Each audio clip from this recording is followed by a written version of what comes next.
Hello, everybody. Thank you that so many people are still here, although the weather is so nice. My name is Wolfgang Fischer. I'm part of Franz&Sue, which is a newly founded architecture company, or let's say collective from Vienna. We are actually just 2 weeks old. It's a bit strange to be here then.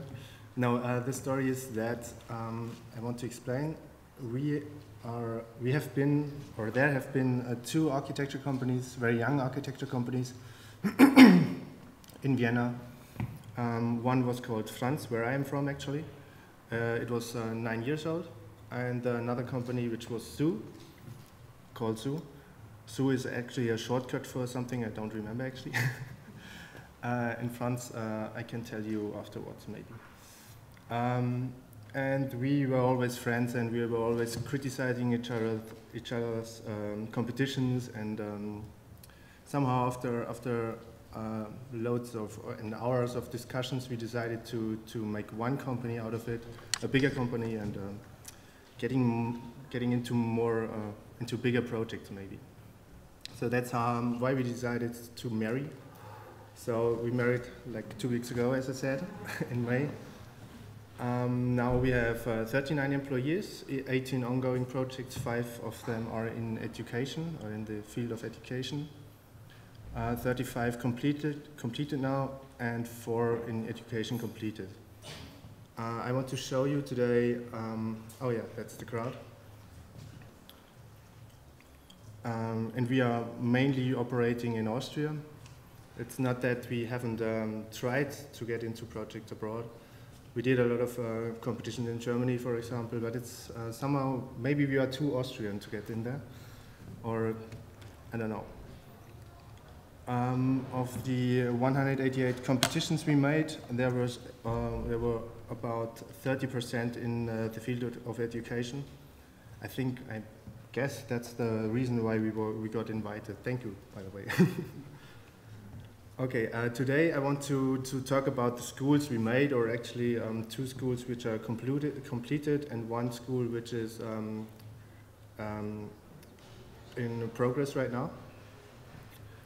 And speaking of building schools in Austria, we have a big problem there because the brief is very strict, and the spectrum of creativity or bringing in new ideas is very limited. I will get to that in the end, and I will show you the small steps or the small progress which were made in Austria. But let's start with the first school we made. It was 2009. It was our, as Franz, first competition, and our first competition win actually. So we were very excited to have the chance to build something, and this competition actually led to the foundation of Franz. This is the site plan. It is in Lower Austria. It's in a small town.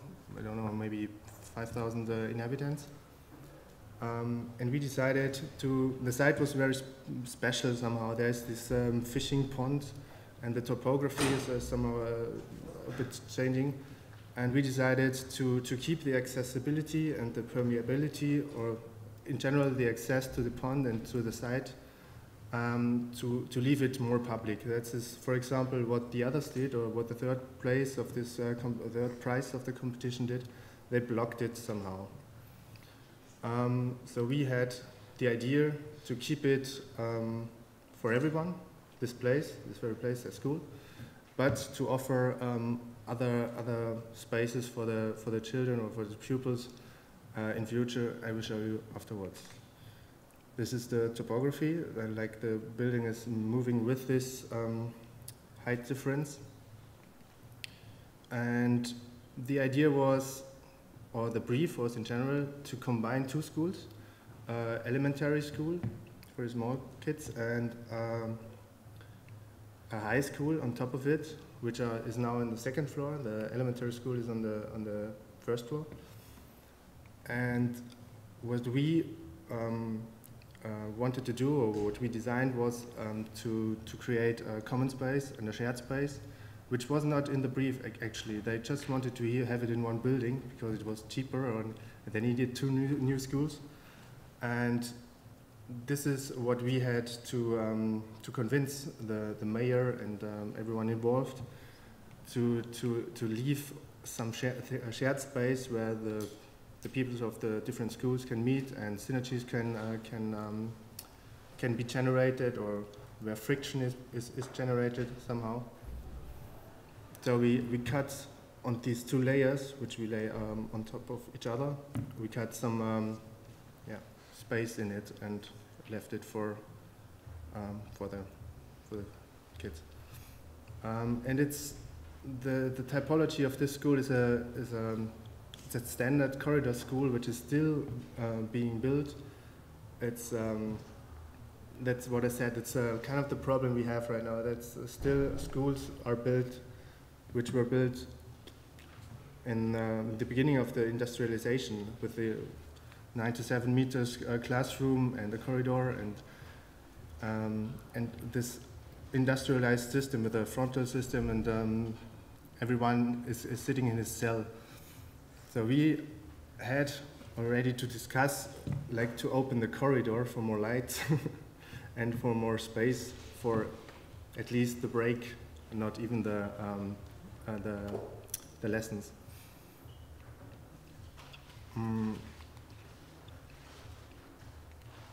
It was completed 2011. That's how it looks like. And that's there we see, like, the open space, what we cut inside. So it's the second floor now, and it's the library, which is shared now.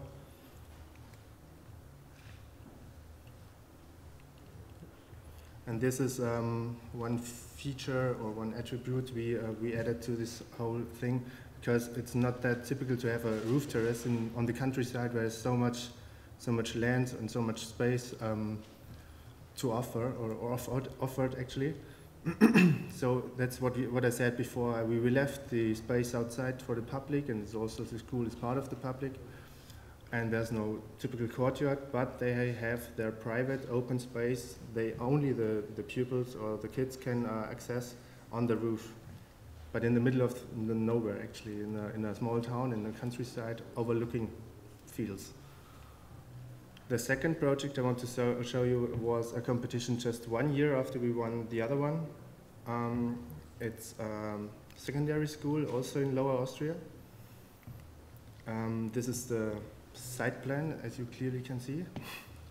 And our design was to add 2 new structures to the old ones. It's a school from the 50s. And to use the space in between, the common space, and to extend it to the maximum, to reach the limit of what is possible to build on the site in terms of the distance and the boundaries. And to use the space in between for several things, like the hall, and the wardrobe is here for the sports hall. The sports hall are these 2 buildings. This one was here before, and this one is the existing school building. And this one is the new sports hall, and this one is the new school building, or the classroom building for the future growth of the school. And we added, or as we connected that with a roof and a space beyond that, we had the space of a huge terrace, a roof terrace, which we could use now. So that was in principle the concept. And still, this is also, the brief was very strict as well. Still, it's kind of the typical industrialized classroom thing. And we had to convince and got at least 1 window to get to see into the classroom. It's not that the accessibility has changed, or there's more of a exchange, but at least we got a visual exchange, and generated more sense of community, and that there are more people and more kids in the school than just my classroom, just my class. And that was our intention in that case. So we added 1 seating window to every classroom, which was a small step into a future we want to we want to go there. So this is, for example, this is the old building which was renovated. See the roof and the space beyond. And here in the back you see the windows that, at least visually, it's a bit more dissolved, this boundary. It's a bit more broken up now. It's from the outside again. See inside the wardrobe, for example. And yeah, the terrace, which we wanted to create, where we had the idea to create a outdoor open space living room atmosphere. The third project I want to show you, which is a competition from 2014. It's a very small school, actually, an elementary school in Tyrol. The building itself, the school itself, is 100 years old, so it's a listed building. It's not so easy to do anything, actually. And our contribution, or our proposal, was to add a sports hall. The sports hall was needed, and they wanted to renovate the building. And we added this sports hall also to gain a new roof terrace, a new private open space, and a new space for communication and for the community. And as well to have this basic structure, which is very simple and very rigid, and it's not very flexible in terms of construction and engineering. So we tried to dissolve the boundaries of the classrooms once again, but to the maximum which was possible from the engineering side. So to really break up this typical classroom feeling, to create, like this is the elevation from the hall, to create one single classroom, one school for all, one classroom for all. That was our intention, and it was possible because the principal at this school was very keen on new ideas, and she was willing to try something out. I mean, in other countries, like in Denmark, you said before, it's like for 15 years now, it is not like that anymore, but in Austria it's still a new thing, and it's still very revolutionary to break up something which worked for 15 years, for 100 years. But in this case it was possible, and it was our let's say achievement to discuss a lot with the principal and also the mayor to try something out, something new. Another idea for this school was to involve the kids. It's an elementary school, so the first 4 classes from 6 to 10, to involve the kids in this transformative process of their educational environment. So we decided, I don't know, in Austria and in Germany, I don't know if it's everywhere, there's the tradition, if you have your first school day, you get your school cone, where you get small gifts and small presents or pens or whatever for your first day at school.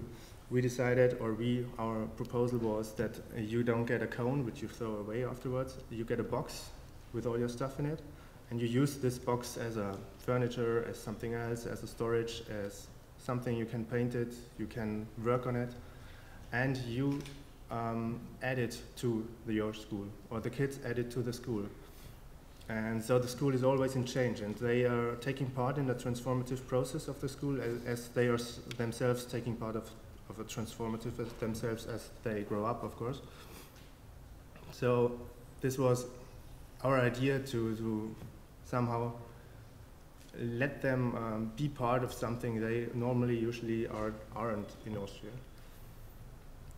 That's also a perspective of the floor or the classroom. And also we wanted to create another vertical experience. We also always or often try it in our projects, at least for kids, to have something not to climb on, but this vertical elevation topic is much more that this vertical circulation is much more interesting for kids, like in seating steps and whatever. And that's why we created, or we tried to create, a hidden path to cut the ceiling and do some playground and their own way to get to the first floor, for example. Just once more to give them their own space, to show like the users, the real users of the building, that this is their place and just their place.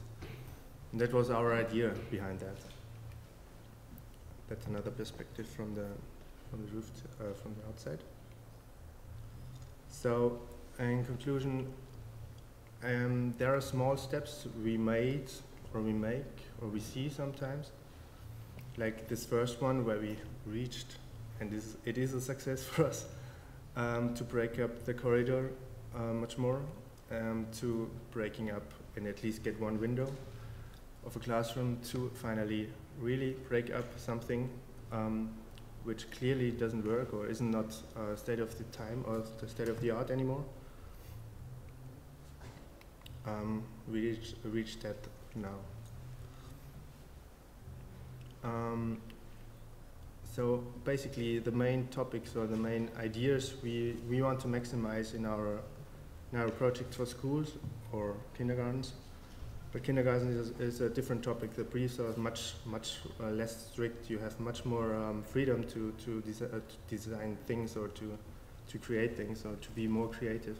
In schools somehow it is much more given what you have to do and what is possible. But our three main topics is to create the open space and if it's possible to create the private open space just for the school, just for the users actually, then the common space and this vertical experience to maximize that somehow. That is one design we tried at 4 competitions actually. For a school campus in Vienna. There are a lot of schools, there are at the moment a lot of school competitions in Vienna because they are hardly in need or badly in need for schools right now. And this is the idea of our philosophy, that we dissolve these boundaries. We have like this hard stuff like classrooms if they are really needed, dissolve the boundaries to a corridor, to a more open place, to a more private public space, to the real public space. So like in different layers, dissolving to the real open space in the inside as an introverted structure, as most of the campuses are sitting in between housing areas, or right in the middle of the city, or next to the main train station, where is one, for example.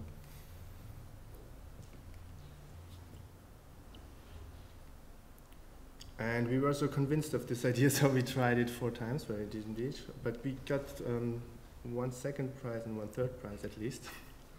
But maybe someday. And in the end, I want to talk about some really bad tendencies right now which are going on in Vienna. It's a bit more complicated, but I want to, maybe you heard of this public-private partnership thing. I want to explain it very shortly. This is something which is especially for Vienna the case right now, that the municipality of Vienna is, as I said before, badly in need for schools, as they missed it a lot the last decade to build schools. But they are highly in debts as well, so they can't make new debts. So they make a private contract with a private investor, which is ready to help. Who is financing the school and building the school and running for 30 years. That's the contract.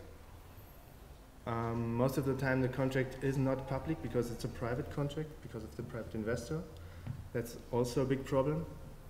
And after, or for 30 years, the municipality of Vienna is paying rent for this school, while the private investor is running the school.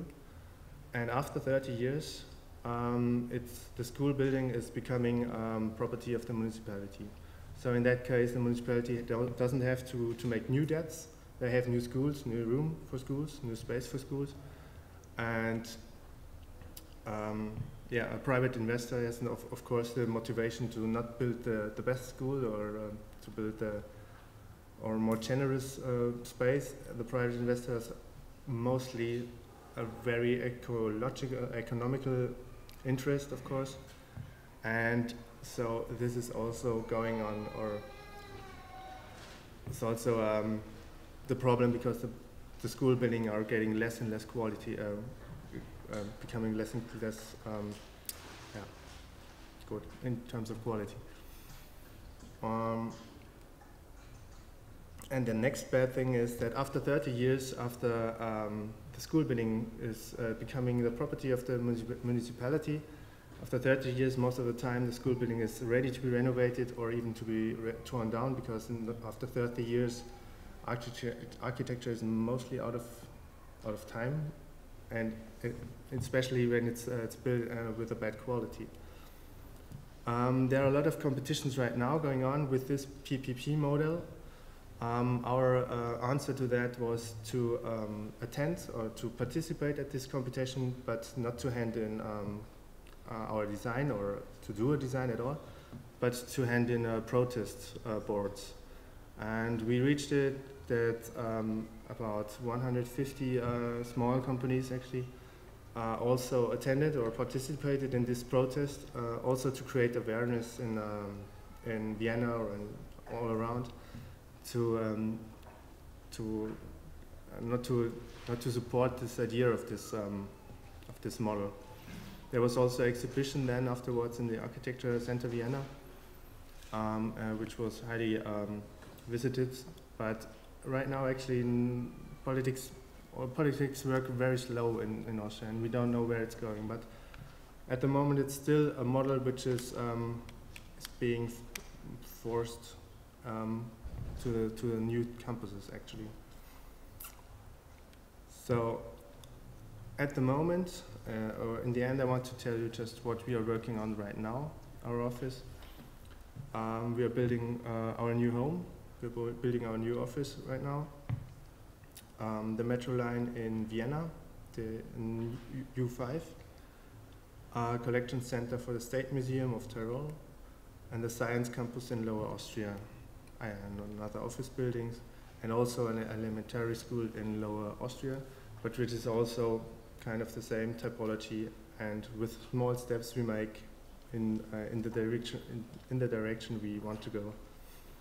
And the Judiciary Center in Salzburg. Yeah, that's it. That's it.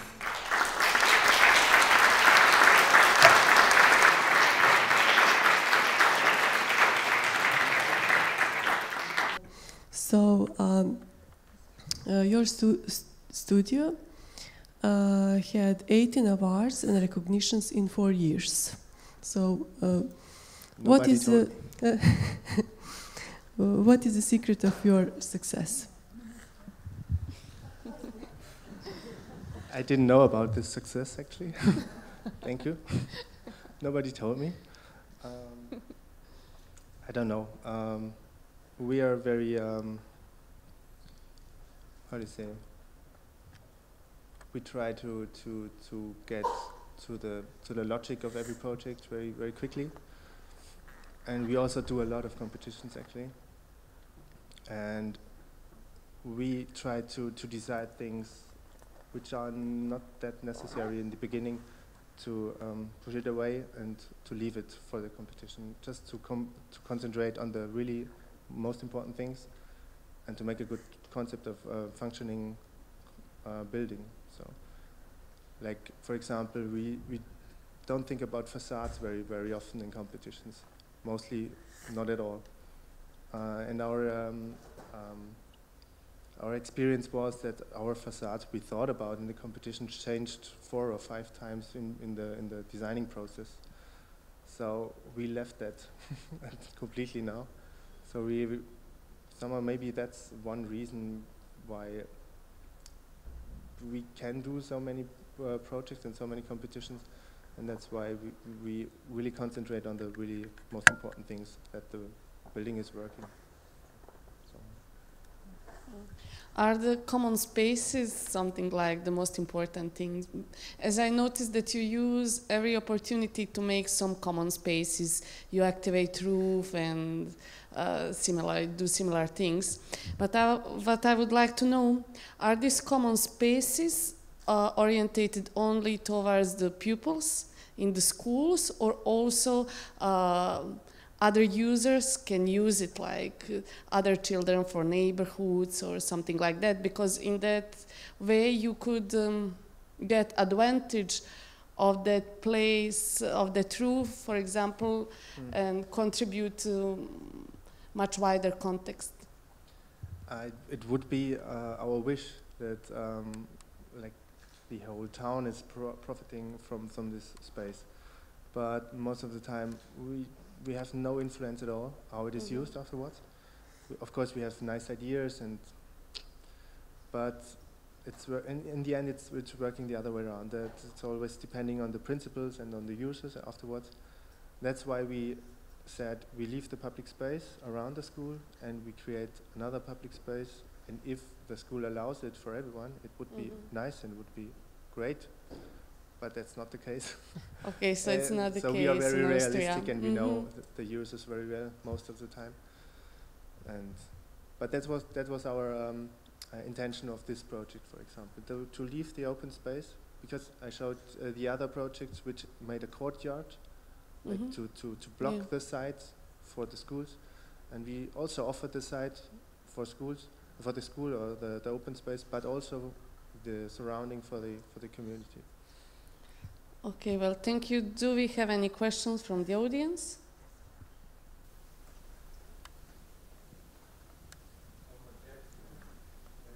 Oh.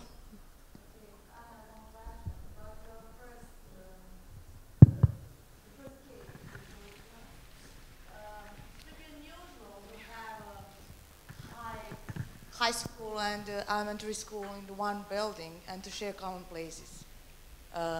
Do you have any information in the real world right now, what's happening? Is it any complications about bullying? It's unusual for us here. Do you have information what's in there right now? How it is working? Yes. We don't have very much information. Last we heard it was, I think, 1 year after it was opened, and it was working well. It depends on the principals, and they were working together very good. But if that's not the case, it's kind of a problem, because the architecture is made for that. It has to work somehow, because they are sharing the space, and they are somehow have to, have to talk to each other. But I heard from other schools where it isn't working at all, that the principals are doing their own stuff, but they have shared spaces, and there's a lot of conflict there. But in this principles, or that is the matter of the architecture? In the end, it's the matter of the principals, because we have no influence in the how it is used afterwards. We have just our proposal, our idea. So, any other questions?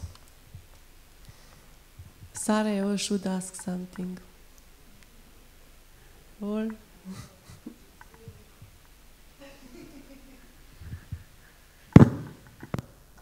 So, I have a question. Did you ever try to change the concept of educational process through architecture? Can architecture make education better?